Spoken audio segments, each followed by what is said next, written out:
Assalamualaikum warahmatullahi wabarakatuh. Perkenalkan, nama saya Berliana Morapilani. Saya di sini akan mereview materi pembelajaran terakhir dari hukum pidana, yaitu pertemuan ke-14. Yang mengenai yang kedua yaitu alasan pembenar khusus terdiri dari dokter dan para saksi yang menghadiri perkelahian tanding. Pasal 186 ayat 1 KUHP. B. Pencemaran demi kepentingan umum atau karena terpaksa untuk membela diri. Pasal 310 ayat 3 KUHP. Yang ke C, yang dihina dengan putusan hakim yang menjadi tetap dinyatakan bersalah atas hal yang dituduhkan. Pasal 314 KUHP. Yang ketiga yaitu alasan pembenar di luar undang-undang. A. Hukum disiplin, frustrate dari orang tua atau guru. B. Kewenangan jabatan berprostat dari dokter. Apoteker, penyelidikan ilmiah, vivisectie. Yang ke C, fungsi negatif dari sifat melawan hukum material. Onttreken atau negatif, van material wederrechtelijkheid. Misalnya Ares Hogera tentang dokter hewan, Jo putusan MA tentang Markus Effendi. B. Alasan pemaaf sekut with things crowd atau fight Dexut, yaitu alasan yang meniadakan kesalahan pelaku tindak pidana sehingga pelaku yang melakukan perbuatan yang bersifat melawan hukum tidak dipidana karena tidak ada kesalahan. Ainsan Peman Faridin Dark S. Yang pertama, alasan pemaaf umum. A. Ketidakmampuan bertanggung jawab. Ontoerokenix. Susah. Hor. Astagfirullahaladzim.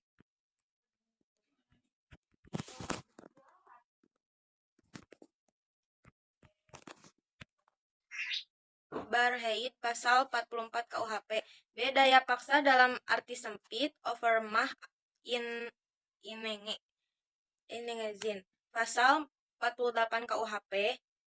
C. Bela paksa yang melampaui batas atau notwear pasal 49 ayat 2 KUHP. D. Perintah jabatan yang tidak sah, onbevoeg gegeven amtelige bevel pasal 51 ayat 2 ekses. Dua alasan pemaaf khusus yaitu A. Mempersiapkan atau memperlancar perubahan ketatanegaraan dalam arti umum pasal 110 ayat. B. Penarikan kembali pembujukan untuk melakukan 4 KUHP kejahatan pasal 161 ayat 2 bis KUHP. C. Tidak melaporkan kepada yang berwajib atau yang terancam apabila ada kejahatan yang. D. Pencurian antara suami istri pasal 367 ayat 1.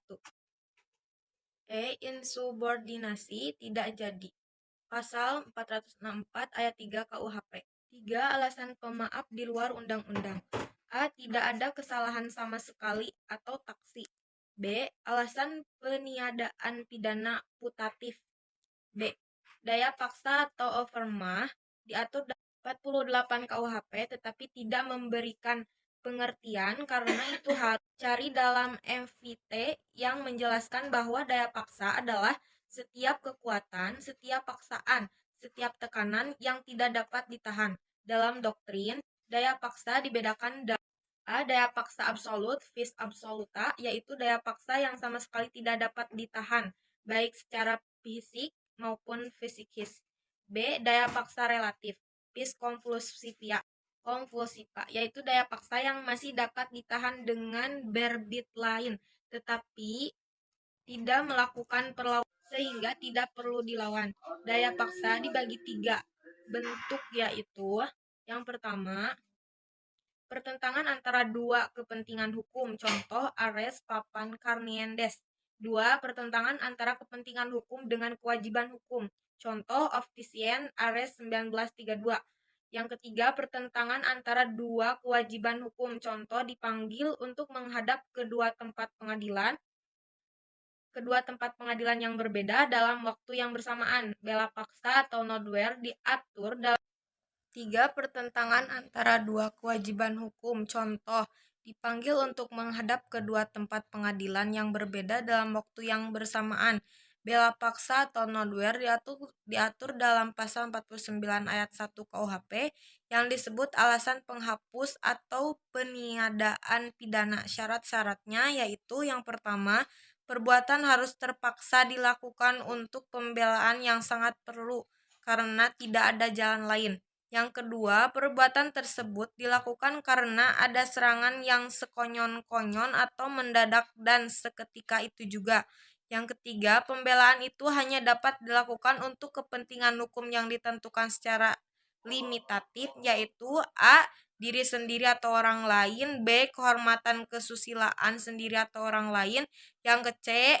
Harta benda sendiri atau orang lain.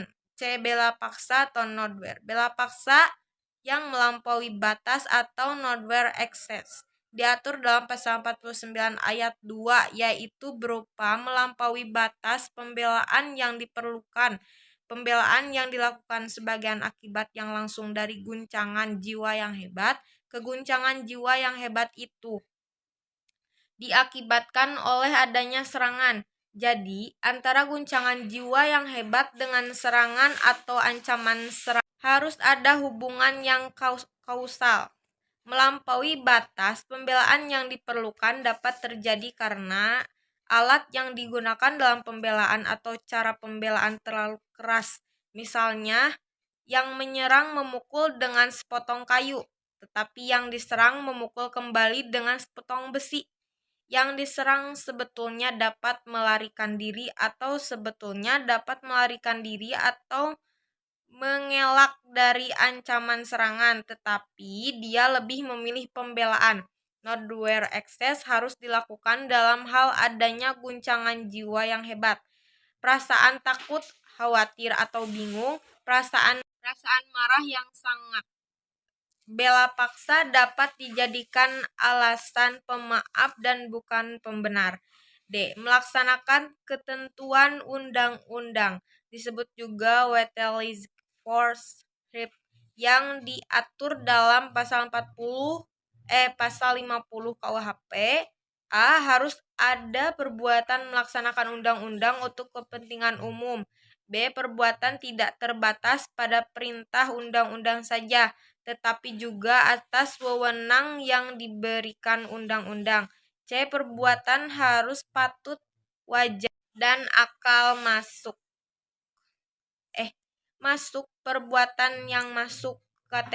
Perbuatan yang masuk kategori melaksanakan undang-undang tidak bersifat melawan hukum sehingga masuk dalam alasan pembenar.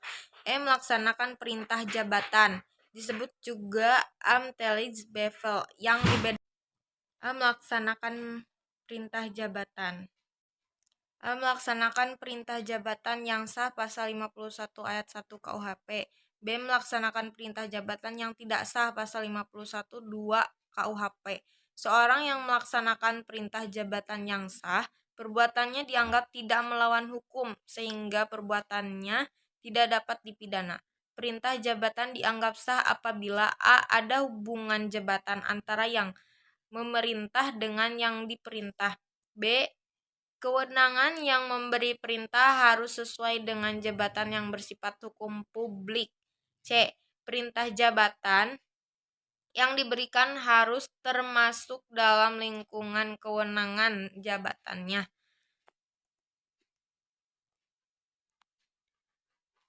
Alasan penghapus di luar undang-undang terdiri dari yang pertama diatur dalam jurisprudensi, yaitu fungsi negatif dari sifat melawan hukum material, Ares doktrin dokter hewan.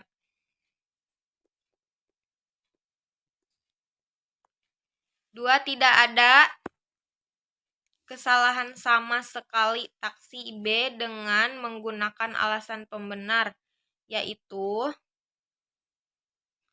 1. Hukum disiplin, truth threat. 2. Persetujuan izin dari orang yang dirugikan. Dan yang ketiga, dengan menggunakan alasan pemaaf. Selesai. Pertemuan hukum pidana sampai sini, cukup sampai sini. Terima kasih Ibu Profesor Dr. Hajah Heni Nuraini bersama partnernya, yaitu sekretaris dari Ibu Hajah. Jangan gitu. Bapak Randy. Bapak Dr. Randy. Terima kasih. Wassalamualaikum warahmatullahi wabarakatuh.